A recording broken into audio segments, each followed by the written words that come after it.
নমস্কার বন্ধুরা, অনেকদিন ধরে ভাবছি একটা ভিডিও তৈরি করবো। এই যে ফেসবুকটা খুলে এখানে এই ঠাকুরের ছবিটা শেয়ার করলে, 10 জনকে শেয়ার করলে কি ভাগ্য খুলে যাবে 24 ঘন্টার মধ্যে। 15 জনকে শেয়ার করলে ভাগ্য খুলে যাবে 12 ঘন্টার মধ্যে। ঠাকুরকে নিয়ে ব্যবসা।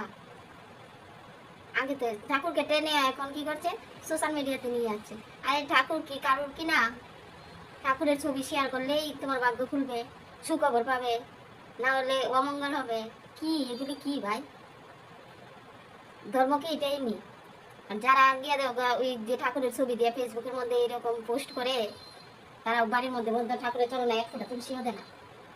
ফেসবুকটা খুললে এখানে এটা কি ব্যাপারটা দিতে? ঠাকুরও ডিজিটাল হয়ে গেছে এখন।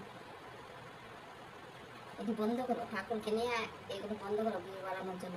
মানুষের মনের দিকটার মধ্যে তোমরা ধরো। ঠাকুরের ছবি কেউ এড়িয়ে যাবেন না কি? আর আমরা এই ভয়ে কি করি, কমেন্ট করি, লাইক করি, শেয়ার করি। তবু আমি তো বলবো শেয়ার করি না, দিয়ে আমার কি হবে? কপালে যদি থাকে এমনিতেই হবে। যাওয়া ঠাকুর বলছে না, ঠাকুর যারা এইরকম করে তারা কি ঠাকুর, তারা ঘরের কেউ?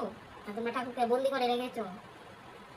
যা ঠাকুর এতজনকে শেয়ার করছে, 10 জনকে শেয়ার করছে, তুই কোনো গিয়ে মঙ্গল করে দে। ঠাকুর এসব কথা শুনে না, ঠাকুর এটা শুনে না। ঠাকুর দেখে কে ভালো কাজ করছে, কে মা বাবার যত্ন নিচ্ছে, কে আমাকে মন প্রাণ দিয়ে তুই বলে ডাকছে, কে মানুষের উপকার করছে, এইটা দেখে ঠাকুর। ঠাকুর এসব দেখে না। আর এই পোস্ট করারই বন্ধ করো।